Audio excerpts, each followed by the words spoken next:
Hello दोस्तों, मैं हूं आशीष। मैं आप सभी का स्वागत करता हूं आपके अपने यूट्यूब चैनल सुपर 50 क्लासेस में। तो दोस्तों, आज हम बात करेंगे 28 अक्टूबर 2020 के करंट अफेयर के बारे में। साथ ही साथ उससे जुड़े हुए कुछ इम्पोर्टेंट फैक्ट्स के बारे में भी आज हम यहाँ पर बात करेंगे। तो दोस्तों, सबसे पहला क्वेश्चन है, विश्व ऑडियो विजुअल हेरिटेज दिवस कब मनाया जाता है? तो कब मनाया जाता है दोस्तों?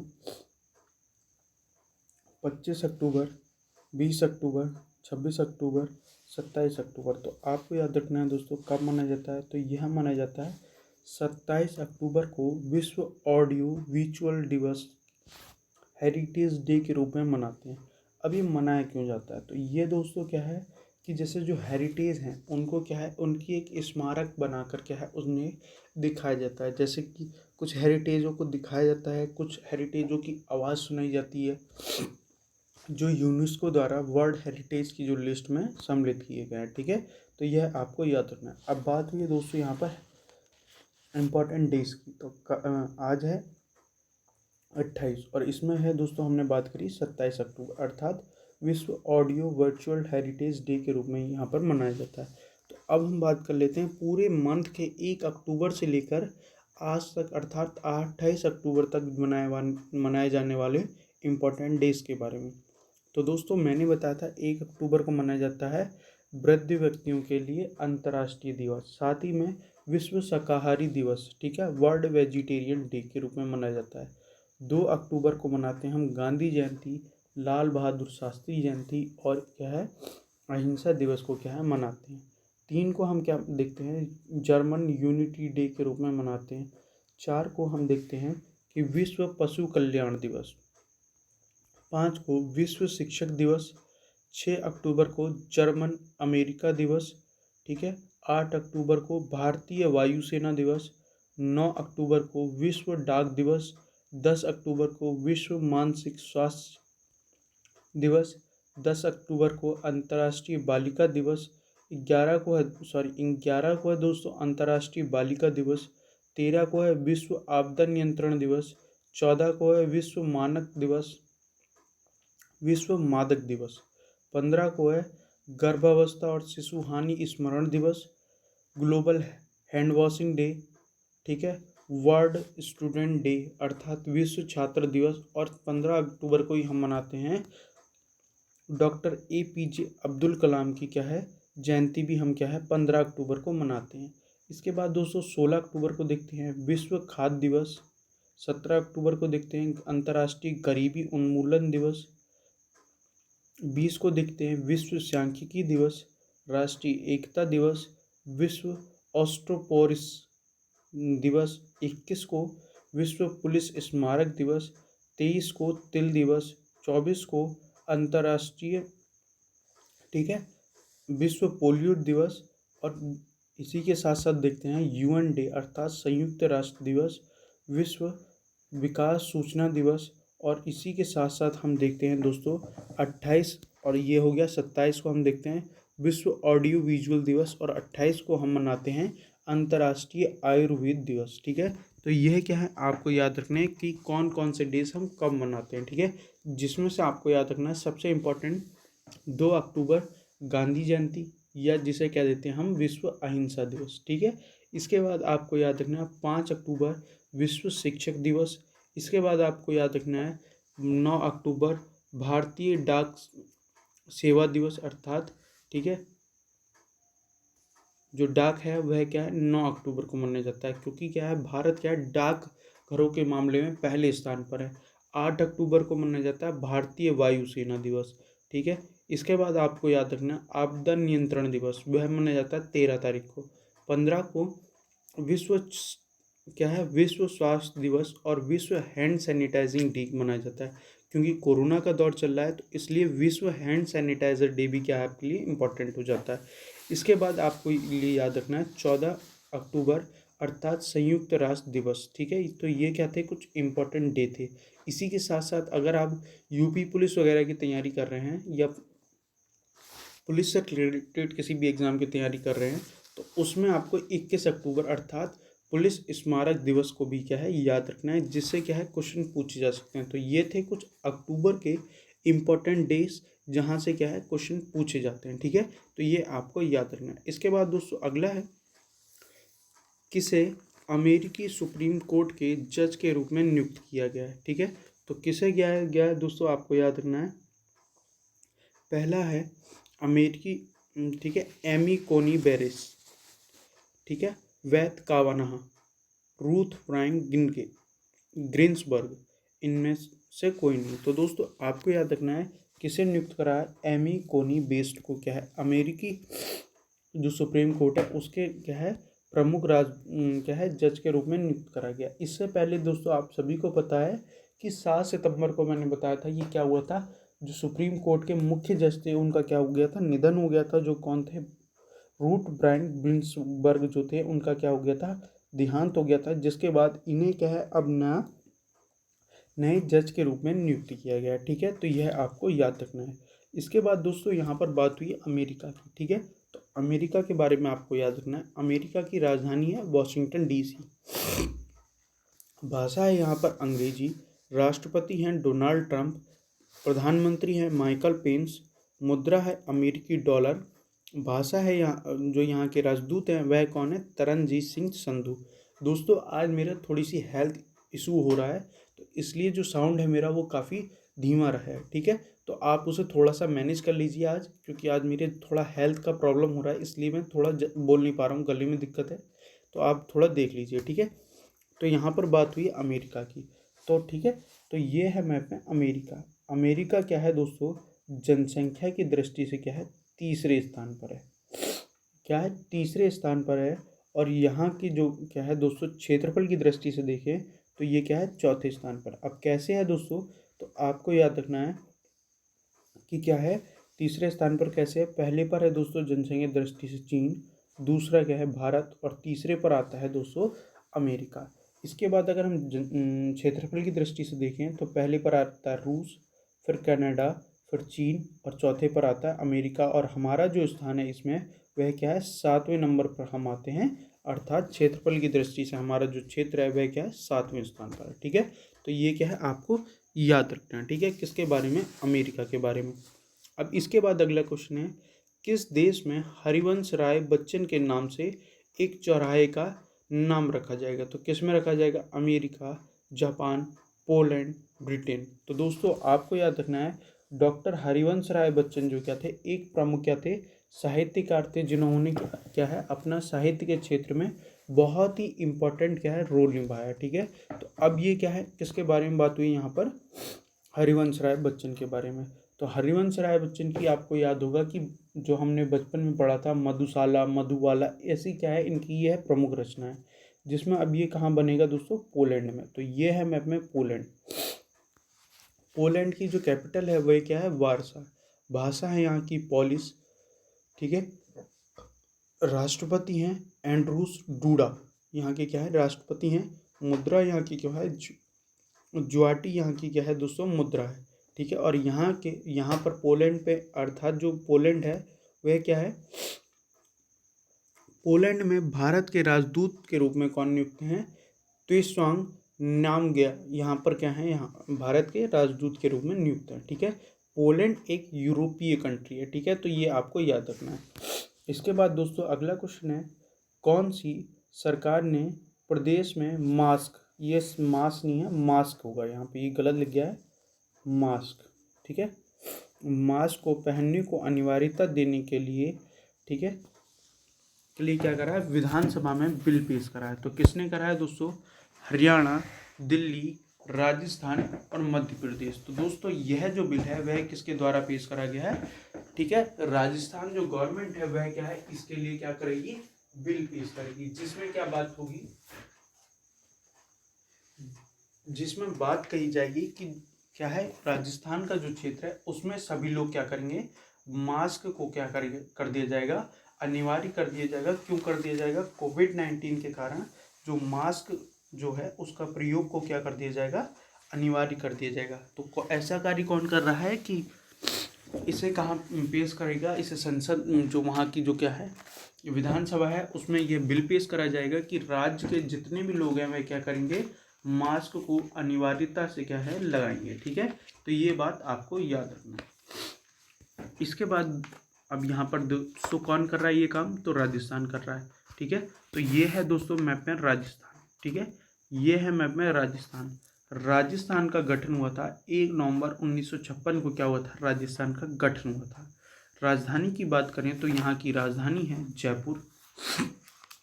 ठीक है, और भाषा है यहाँ की हिंदी। और यहाँ के दोस्तों राज्यपाल हैं, ठीक है, ये उल्टा लिख गया, राज्यपाल हैं कलराज मिश्र और मुख्यमंत्री हैं अशोक गहलोत। और उप मुख्यमंत्री कौन है, सचिन पायलट यहाँ के क्या हैं, उप मुख्यमंत्री हैं। ठीक है, तो यह आपको याद रखना है। इसके बाद दोस्तों आपको याद रखना है कि जो क्या है राजस्थान है वह क्या है, क्षेत्रफल की दृष्टि से सबसे बड़ा क्या है राज्य है। इसकी राजधानी को हम क्या कहते हैं, पिंक सिटी, अर्थात जयपुर को हम क्या कह देते हैं, पिंक सिटी के नाम से जाना जाता है। इसका जो क्या है राजस्थान है वह क्या है, पाकिस्तान के साथ क्या है, सीमा साझा करता है। ठीक है, तो ये क्या है आपको राजस्थान के बारे में याद रखना है। इसके बाद है बेबलिन राम कालवान को किस देश के राष्ट्रपति के रूप में नियुक्त करा गया है, तो किस देश के राष्ट्रपति के रूप में नियुक्त करा गया है। ठीक है, तो ऑप्शन क्या है, सेल्स, तंजानिया, मेडागास्कर और सोमालिया। तो दोस्तों आपको याद रखना है इन्हें कहाँ का क्या करा गया है, जो प्रेसिडेंट के रूप में नियुक्त करा गया है, तो वह है सेल्स, जो है एक क्या है ईस्ट अफ्रीकन जो क्या है कंट्री है, उसका क्या करा गया है, बेबल राम कलास को क्या है यहाँ का राष्ट्रपति के रूप में क्या है नियुक्त किया गया है। अब ये क्या है सेल्स के भी नियुक्त करे गए हैं। तो सेल्स के बारे में देखिए, ये क्या है ईस्ट अफ्रीकन कंट्री है। ठीक है, इसकी राजधानी है विक्टोरिया, भाषा है यहाँ की अंग्रेजी और फ्रांसीसी यहाँ की क्या है प्रमुख भाषा है। राष्ट्रपति की बात करें तो यहाँ के हैं डैनी फॉर, यहाँ के क्या है राष्ट्रपति हैं। और मुद्रा की बात करें तो सेल्स ही रुपया यहाँ का क्या है इम्पोर्टेंट है। ठीक है, तो ये क्या था सेल्स के बारे में था। अब अगला है conference of visual and anti corruption 2020 का कार्यक्रम का उद्घाटन किसने करा है, तो किसने करा है दोस्तों, रामनाथ कोविंद, नरेंद्र मोदी, अमित शाह और सीतारमण। तो दोस्तों इसमें से जो कार्यक्रम का जो शुभारंभ करा गया है वह किसके द्वारा करा गया है, प्रधानमंत्री नरेंद्र मोदी द्वारा इस कार्यक्रम का क्या है शुभारंभ करा गया। अब ये क्यों करा गया, तो ये क्या है, ये एंटी करप्शन, सभी लोगों को नाम से पता चल होगा, एंटी करप्शन अर्थात भ्रष्टाचार को रोकने के लिए ये क्या है कार्यक्रम का शुभारंभ किया गया। ठीक है, तो यह आपको याद रखना है। अब इसके बाद है स्ट्रीट बिल्डर्स की मदद के लिए शुरू की गई योजना प्रधानमंत्री स्वर्ण निधि। ठीक है, क्या है प्रधानमंत्री स्वनिधि, यहाँ पर गलत लिख गया है, क्या है प्रधानमंत्री स्वनिधि योजना को लागू करने वाला पहला राज्य कौन सा है, तो दोस्तों पहला राज्य कौन सा है, मध्य प्रदेश, उत्तर प्रदेश, उत्तराखंड और हरियाणा। तो ये कार्य कौन कर रहा है दोस्तों, उत्तर प्रदेश क्या है इसे लागू करने वाला पहला राज्य बन गया। ठीक है, तो यह आपको याद रखना है। अब बात किसने करी है दोस्तों, ये स्ट्रीट बेल्डर अर्थात जो क्या होता है, जो क्या गली मोहल्ले में देखा होगा आपने कि जो क्या है ठेले वगैरह लगाते हैं, उनके लिए मदद करने के लिए क्या है प्रधानमंत्री ने क्या करा है, स्वनिधि योजना के तहत क्या करा था, उनके लिए क्या है रुपयों का आवंटन किया गया है ताकि वह क्या है अपने आप को रोजगार प्रदान कर सकें। जैसे ठेली वाले हो गए, जैसे जो आपके यहाँ सब्जी बेचने आते हैं, ये सब कौन होते हैं, स्ट्रीट बेल्डर्स होते हैं। ठीक है, तो ये आपको याद रखना है। अब कौन कौन है दोस्तों, उत्तर प्रदेश। तो उत्तर प्रदेश के बारे में आपको याद रखना है, उत्तर प्रदेश का गठन 26 जनवरी 1950 को हुआ था। ठीक है, और इसकी स्थापना, इसका गठन तो क्या हुआ था 26 जनवरी 1950 को, इसका जो स्थापना हुई थी वह कब हुई थी, 1 नवंबर 1956 को उत्तर प्रदेश की स्थापना हुई थी। इसका जो पुराना नाम है वह क्या था, संयुक्त प्रांत अर्थात यूनाइटेड प्रेसिडेंसी, जो क्या था देश आज़ाद होने से पहले इसका नाम था। ठीक है, इसकी राजधानी क्या है, लखनऊ। लखनऊ को हम किस नाम से जानते हैं, नवाबों के शहर के नाम से जानते हैं। इसका कुल क्षेत्रफल क्या है, 240, ठीक है 928। अब मैं ये उत्तर प्रदेश के बारे में इतना क्यों बता रहा हूँ, क्योंकि उत्तर प्रदेश के एग्जाम्स के क्या है यूपी अधिकतर पूछी जाती है, इसलिए मैं आपको बता रहा हूँ। उत्तर प्रदेश क्या है क्षेत्रफल की दृष्टि से क्या है, चौथे स्थान पर है। क्या है, चौथे स्थान पर है। ठीक है, तो ये आपको याद रखना है। यहाँ की जो भाषा है वह क्या है, हिंदी है। क्या है, हिंदी है। और जो दूसरी लैंग्वेज है वह क्या है, उर्दू है। कौन सी है, उर्दू। उर्दू को हमने कब अपनाया था, 1979, 1989 में हमने क्या करा था, इसे उर्दू को हमने द्वितीय भाषा के रूप में अपनाया था। ठीक है, तो ये आपको याद रखना है। ये क्या है, कितने, ठीक है, ये क्या है, एक देश के साथ में भी सीमा साझा करता है। कौन से देश के साथ में, नेपाल के साथ ये क्या है, सीमा साझा करता है। ठीक है, ये भी आपको क्या है याद रखना है।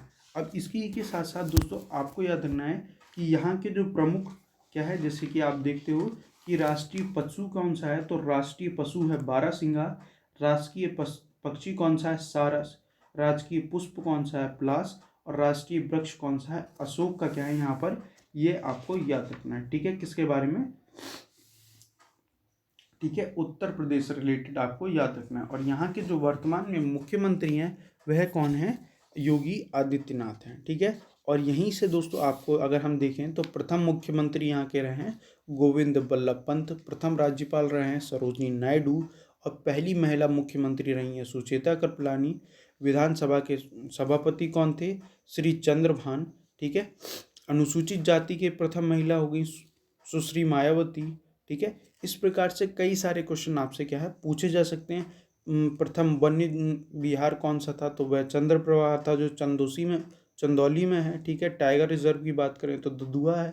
ठीक है, और इसी से कौन सा राज्य बना है, उत्तराखंड राज्य भी क्या है 2000 में इससे अलग होकर बना है। तो इस प्रकार से क्या है काफ़ी क्या है क्वेश्चंस यहाँ पर बन सकते हैं। तो इस तरह के अगर यूपी से रिलेटेड जो इम्पोर्टेंट क्वेश्चंस हैं, अगर आप उन्हें पढ़ना चाहते हैं तो उसके लिए हम क्या है आपके लिए यूपी स्पेशल का अलग से बैच क्या है प्रोवाइड करेंगे। ठीक है, तो उसमें हम क्या है आपको पूरे यूपी के बारे में फुल डिटेल से बताएंगे। अब अगला है, किस अंडर-19 विश्व कप विजेता ने क्रिकेट से संन्यास लेने की घोषणा करी है। तो किसने करी है दोस्तों, पहला ऑप्शन है तन्मय श्रीवास्तव, नेपोलियन आइंस्टीन, तरुवर कोहली और उन्मुक्त चंद्र। तो दोस्तों आपको याद रखना है जो इसके जो संन्यास लेने की घोषणा करी है वह क्या है, तन्मय श्रीवास्तव ने क्या है क्रिकेट के जो घरेलू क्रिकेट है उससे क्या है संन्यास लेने की घोषणा करी है। अब ये हैं कौन, इन्होंने क्या करा था दोस्तों, 2008 में जब अंडर-19 जो हुआ था उसमें इन्होंने क्या है प्रतिभाग लिया था और ये क्या है विजेता भी रहे थे। ठीक है, तो ये आपको याद रखना है, ये मतलब इंडिया इसमें जीती थी तो इन्हें क्या है विजेता, ये भी उसके विजेता टीम में क्या थे सम्मिलित थे। तो इन्हें याद रखना है कि इन्होंने क्या करा है, घरेलू जिन जो मैच हैं जैसे कि रणजी ट्रॉफी हो गए, आईपीएल हो गए, जो इंडिया में खेले जाने वाले मैच हैं उनसे क्या है उनके सभी प्रारूपों से क्या है इन्होंने संन्यास लेने की घोषणा कर दी है। ये क्या है आईपीएल में भी इन्होंने कई टीमों की तरफ से खेला है, जैसे डेक्कन चार्जर्स, कोची टस्कर्स केरला हो गया। ठीक है, इस तरह की इन्होंने क्या है आईपीएल में भी टीमों से क्या करा है प्रतिभाग किया है। ठीक है, तो ये आपको याद रखना है। इसके बाद है ई धरती जियो पोर्टल किसके द्वारा लॉन्च किया गया है, तो ई धरती जियो पोर्टल है नरेंद्र मोदी, नरेंद्र सिंह तोमर, हरदीप सिंह पुरी, स्मृति ईरानी। तो दोस्तों ये जो पोर्टल है ई धरती जियो पोर्टल, ये किसके द्वारा, हरदीप सिंह पुरी अर्थात क्या है केंद्रीय मानव एवं शहरी विकास मंत्री और क्या है नागरिक उड्डयन मंत्री जो कौन है हरदीप सिंह पुरी, उनके द्वारा क्या है ई धरती जियो पोर्टल की क्या है शुरुआत करी गई। अब ये यहाँ पर क्वेश्चन बनता है ई धरती जियो पोर्टल है क्या, तो ये क्या है दोस्तों आपको याद रखना है, ई धरती जियो पोर्टल एक ऐसा पोर्टल है जिसके द्वारा क्या है सभी चीज़ें क्या है प्रोवाइड करी जाएंगी, कि जैसे कि कुछ जो क्षेत्र है उसमें आपको पता चल जाएगा कि कौन सा क्षेत्र, जैसे कि कौन सा खेत किस व्यक्ति के नाम है उसमें प्रमाणित किया जाएगा, उससे जुड़े हुए क्या है, जैसे अगर कोई जो प्रॉपर्टी है वह क्या है पट्टे पे दी जा रही है तो उसके बारे में पूरी जानकारी दी जाएगी। ठीक है, मालिकाना हक किसके पास है और किसको दी जा रही है उसके बारे में पूरा डिटेल से बताया जाएगा। जिससे क्या होगा दोस्तों, जो क्या है अगर कोई जो ज़मीन वाला है अपनी ज़मीन को बेचता है तो वह क्या है जो खरीदने वाला है उसे सभी ज्ञात हो जाए कि इस ज़मीन पे कोई मुकदमा तो लंबित नहीं है, अर्थात कि इस ज़मीन को लेकर कोई विवाद तो नहीं है। इस तरह के जितने भी हैं एक तरीके से हम कह सकते हैं कि ये क्या करेगा, एक तरीके से माइंड मैप क्या है मैप प्रोवाइड करेगा जिसमें सभी चीज़ें क्या होंगी फुल डिटेल से क्या है दिखाई जाएंगी। ठीक है, तो ये क्या है आपको याद रखना है। इसके बाद अगला है नाटो ने किस देश में अंतरिक्ष केंद्र स्थापित करने की योजना बनाई है। तो किस देश में? पहला है जर्मनी, बेल्जियम, आइसलैंड और ऑस्ट्रेलिया। तो दोस्तों आपको याद रखना है, नाटो जो है वह क्या यूरोपीय देशों का क्या है, एक संघ है, जिसकी फुल फॉर्म क्या होती है? उत्तर अटलांटिक संधि संगठन, जिसकी क्या है फुल फॉर्म है। जो क्या करेगा दोस्तों, ठीक है, जो क्या करेगा, जो वहाँ के जो क्षेत्र है उनमें क्या है अंतरिक्ष केंद्र स्थापित करेगा। ठीक है, तो कौन से देश में अंतरिक्ष केंद्र स्थापित करने की इसने बात कही है?